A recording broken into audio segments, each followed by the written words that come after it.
ಮನೆಯಲ್ಲಿ ಒಡೆದಂತಹ ವಸ್ತುಗಳು ಶೇಖರಣೆ ಆಗ್ತಾ ಹೋಗುತ್ತೋ ಮನೆಯಲ್ಲಿರುವಂತಹ ಸಂಬಂಧಗಳು ಒಡಿಲಿಕ್ಕೆ ಪ್ರಾರಂಭ ಆಗ್ತದೆ.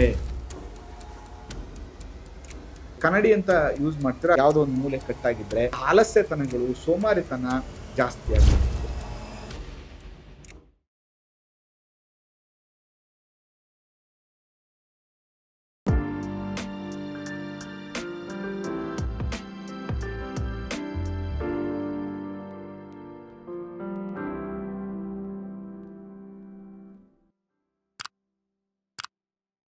ಶ್ರೀ ಗುರುಭ್ಯೋ ನಮಃ. ಮಾಯಕಾರ ಪ್ರಭುವೇ ನಮಃ. ಗಣೇಶ ದೇವಿ ವಾಗ್ದೇವಿ ಮಮ ವಾಕ್ಯ ಸಿದ್ಧಿ ಕುರು ಸ್ವಾಹ. ಓಂ ನಮೋ ಭಗವತಿ ಚಾಮುಂಡೇಶ್ವರಿ ಮಲಯಾಳ ಸ್ವರೂಪಿಣಿ ಸರ್ವಸಿದ್ಧಿಕಾರಿಣಿ ಸತ್ಯಂ ಬ್ರೂಹಿ ಸ್ವಾಹ. ವಾಸ್ತು ಪುರುಷಾಯ ವಿದ್ಮಹೇ ಕ್ಷೇಮಂಕರಾಯ ಧೀಮಹಿ ತನ್ನೋ ವಾಸ್ತು ಪ್ರಚೋದಯಾತ್. ಆರಾಧ್ಯ ದೈವನಾಗಿರುವಂತಹ ಮಲೆ ಮಾದೇಶ್ವರರ ಮನದಲ್ಲಿ ನೆನೆಯುತ್ತಾ ವಿದ್ಯಾಗುರುಗಳ ತಂದೆ ತಾಯಿಯ ಪಾದಾರವಿಂದಗಳಿಗೆ ನಮಸ್ಕಾರವನ್ನು ಮಾಡ್ತಾ ಜಗದ್ಗುರು ಪಂಚಾಚಾರ್ಯರನ್ನ ಬಸವಾದಿ ಶರಣರನ್ನ ಮನದಲ್ಲಿ ನೆನೆಯುತ್ತಾ ನನ್ನೆಲ್ಲ ಪ್ರೀತಿಯ ವಾಸ್ತುವಿಜ್ಞಾನ ವೀಕ್ಷಕ ಬಂಧುಗಳಿಗೆ ನಿಮ್ಮ ಮುಗುರು ಮದ್ದು ದೀಕ್ಷಿತ್ ಮಾಡುವಂಥ ಪರಿಪೂರ್ಣವಾದಂಥ ನಮಸ್ಕಾರಗಳು. ಹೇಗಿದ್ದೀರಿ? ಚೆನ್ನಾಗಿದ್ದೀರಿ ಅಂತ ನಾನು ಕೂಡ ಭಾವಿಸ್ತೇನೆ. ನಾವು ಪ್ರಮುಖವಾಗಿ ಇವತ್ತು ನಾನು ನಿಮಗೆ ತಿಳಿಸ್ಕೊಡ್ತಾ ಇರುವಂಥ ವಿಷಯ ಬಂದು ವಾಸ್ತು ವಿಚಾರವಾಗಿ ಈ ಒಂದಷ್ಟು ತಪ್ಪುಗಳನ್ನು ನೀವು ಮಾಡಬೇಡಿ ಮನೆಯಲ್ಲಿ. ಅದನ್ನು ಮಾಡಿದ್ರೆ ಪ್ರಾಬ್ಲಮ್ ಆಗುತ್ತೆ. ಅದೇನು ಅಂತ ತಿಳಿಸ್ಕೊಡ್ತೀನಿ. ಅದಕ್ಕಿಂತ ಮುಂಚೆ ನಮ್ಮ ಚಾನಲ್ನ ನೀವು ಸಬ್ಸ್ಕ್ರೈಬ್ ಆಗಿಲ್ಲ, ಫಾಲೋ ಮಾಡಿಲ್ಲ ಅಂದರೆ ದಯವಿಟ್ಟು ಮಾಡಿ, ಶೇರ್ ಮಾಡಿ, ಸಪೋರ್ಟ್ ಮಾಡಿ. ನೋಡಿ, ಒಂದು ವಾಸ್ತು ಅಂದ ತಕ್ಷಣ ಕೇವಲ ಅಡುಗೆ ಮನೆ, ಆಗ್ನೇಯದಲ್ಲಿ, ನೈಋತ್ಯದಲ್ಲಿ ಮಾಸ್ಟರ್ ಬೆಡ್ರೂಮ್, ವಾಯುವ್ಯದಲ್ಲಿ ಸ್ನಾನದ ಮನೆ ಮಾಡಬೇಕು, ಇದಿಷ್ಟೇ ವಾಸ್ತು ಅಲ್ಲ. ಇದನ್ನು ಬಹಳ ಮುಖ್ಯವಾಗಿ ತಿಳ್ಕೊಳ್ಳಿ. ನಾನು ಮನೇಲಿಡುವಂಥ ವಸ್ತುಗಳು ನೋಡಿ, ಇಡೀ ಯೂನಿವರ್ಸು ಪಂಚಭೂತಗಳಿಂದ ಇರುವಂಥದ್ದು.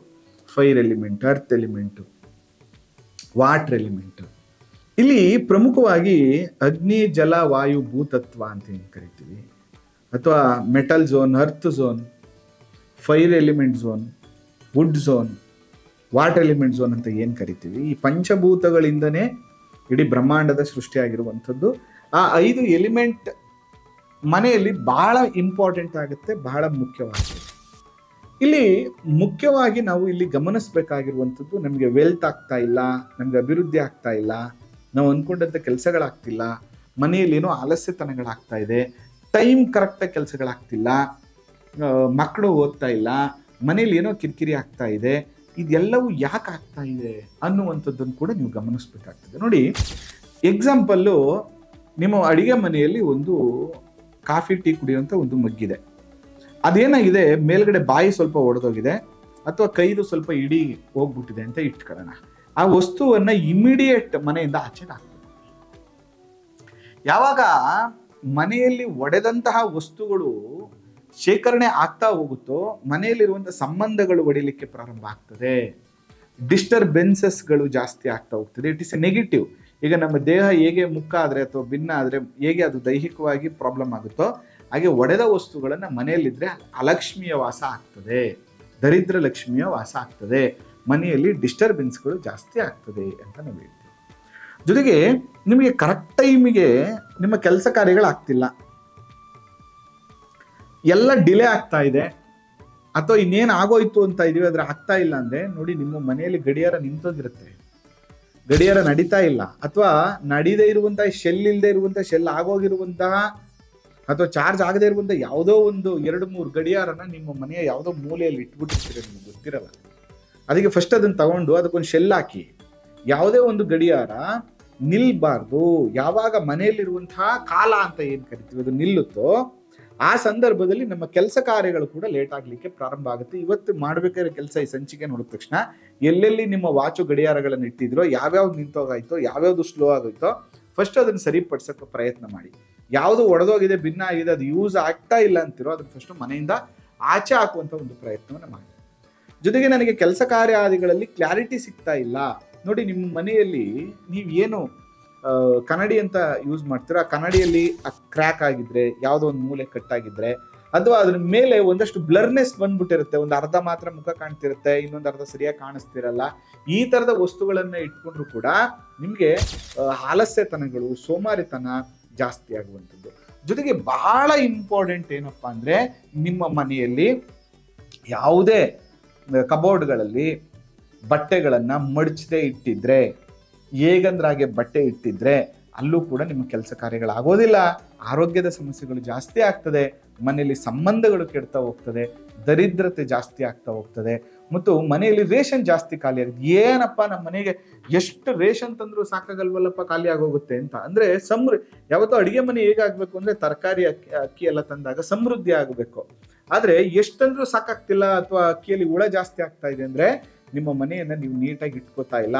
ವಾರಕ್ಕೊಂದೆರಡು ದಿನ ಆದ್ರೂ ಮನೆಯನ್ನ ಕ್ಲೀನ್ ಆಗಿ ಧೂಳಾಗದೆ ಇರುವಂಥ ರೀತಿಯಲ್ಲಿ, ಅಥವಾ ಮನೆಯಲ್ಲಿ ಕಸ ತುಂಬುವಂತಹ ರೀತಿಯಲ್ಲಿ ನೀವು ಜೇಡರ ಬಲೆ ಸೇರುವಂತಹ ರೀತಿಯಲ್ಲಿ ನೋಡ್ಕೋಬಾರ್ದು.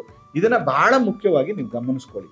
ಅದ್ರ ಜೊತೆಗೆ ನಿಮ್ಗೆ ಇಂಡಿಕೇಶನ್ಸ್ ಇರುತ್ತೆ. ಹೇಗೆ ಗಡಿಯಾರಕ್ಕೆ ಶೆಲ್ ಹಾಕಿದ್ರು ಶೆಲ್ಲು ಸ್ಲೋ ಆಗಿ ನಿಂತ್ಕೊಬಿಡುವಂಥದ್ದು, ಮತ್ತೆ ಮನೆಯಲ್ಲಿ ಅತಿ ಹೆಚ್ಚು ಜಿರಳೆಗಳು ಜಾಸ್ತಿ ಆಗುವಂಥದ್ದು, ಕೆಂಪಿರುವೆಗಳು ಮನೆಗೆ ಜಾಸ್ತಿ ಆಗುವಂಥದ್ದು, ಜೊತೆಗೆ ಜೇಡರ ಬಲೆ ಪದೇ ಪದೇ ಕಟ್ಟುವಂಥದ್ದು, ಜೊತೆಗೆ ಜೇನು ಹುಳಗಳು ಮಣ್ಣಿನ ತನ್ನ ಸಣ್ಣ ಸಣ್ಣ ಗೂಡುಗಳನ್ನು ಮಾಡಿಕೊಳ್ಳುವಂಥದ್ದು, ಮನೆಯ ಮುಂಭಾಗದಲ್ಲಿ ಬಂದು ಹಸು ಮಲ್ಕೊಳ್ಳುವಂಥದ್ದು, ಅಂದ್ರೆ ತುಂಬಾ ಹೊತ್ತು ಮಲ್ಕೊಂಡು ನೀವು ಕೊಟ್ಟಂತ ಬಾಳೆಹಣ್ಣನ್ನು ಕೂಡ ತಿಂದೇ ಇರುವಂಥದ್ದು, ನಾಯಿಗಳು ಕಿರ್ಚುವಂಥದ್ದು, ಮತ್ತೆ ಗಾಯ ನೋವು ರಕ್ತ ಬರ್ತಾ ಇರುವಂತ ನಾಯಿಗಳು ಬಂದು ನಿಮ್ಮ ವಾಹನದ ಕೆಳಗಡೆ ನಿಮ್ಮ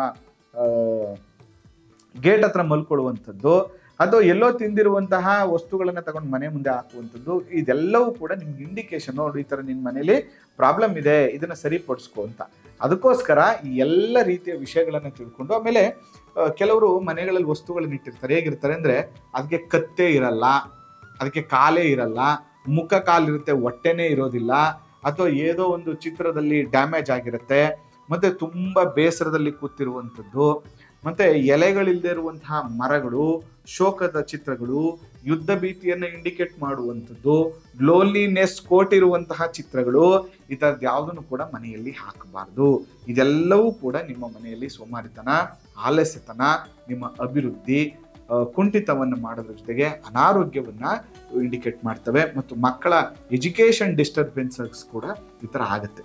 ಅದರಿಂದ ಈ ರೀತಿ ಆದಂಥ ಸಂದರ್ಭದಲ್ಲಿ ನೀವು ಫಸ್ಟು ಮನೆಯ ವಾಸ್ತುವನ್ನ, ಮನೆಯ ವಸ್ತುಗಳನ್ನು ಸರಿ ಮಾಡ್ಕೋಬೇಕಾಗ್ತದೆ. ವಾರಕ್ಕೊಂದೆರಡು ದಿನ ಗೋಮೂತ್ರವನ್ನು ಪ್ರೋಕ್ಷಣೆ ಮಾಡುವಂಥದ್ದು, ಪ್ರತಿನಿತ್ಯ ಉಪ್ಪು ಸ್ವಲ್ಪ ಅರಿಶಿಣದಿಂದ ಮನೆಯನ್ನ ಶುಚಿ ಮಾಡುವಂಥದ್ದು, ಮನೆಯಲ್ಲಿ ಜೇಡರ ಬಲೆ ಮತ್ತು ಮಣ್ಣಿನ ಚಿಕ್ಕ ಚಿಕ್ಕ ಗೂಡುಗಳು ಆಗದೇ ಇರುವಂಥ ರೀತಿಯಲ್ಲಿ ಇಟ್ಕೊಳ್ಳುವಂಥದ್ದು, ಮನೆಯನ್ನು ಶುಚಿತ್ವದಿಂದ ಇಟ್ಕೊಳ್ಳುವಂಥದ್ದು, ಇದೆಲ್ಲವೂ ಕೂಡ, ಮತ್ತು ಮನೆಯಲ್ಲಿ ಬಹಳ ಮುಖ್ಯವಾಗಿ ಮತ್ಸ್ಯಯಂತ್ರವನ್ನು ಸ್ಥಾಪನೆ ಮಾಡುವಂಥದ್ದು. ಈ ಥರದ್ದು ಮಾಡೋದ್ರಿಂದ ಸಂಪೂರ್ಣವಾದಂತಹ ದೋಷಗಳು ನಿಮಗೆ ನಿವಾರಣೆ ಆಗುತ್ತೆ. ಮುಂದಿನ ಸಂಚಿಕೆಯಲ್ಲಿ ಇನ್ನೂ ಇಂಟ್ರೆಸ್ಟಿಂಗ್ ವಿಚಾರಗಳನ್ನು ನಿಮಗೆ ತಿಳಿಸ್ತೀನಿ ಅಂತ ಹೇಳ್ತಾ ಈ ಸಂಚಿಕೆಯನ್ನು ಮುಗಿಸ್ತಾ ಇದ್ದೇನೆ. ಆ ಮಲೆ ಮಹದೇಶ್ವರರ ಅನುಗ್ರಹ ಸದಾ ನಿಮ್ಮ ಮೇಲಿರಲಿ. ನಮಸ್ಕಾರ.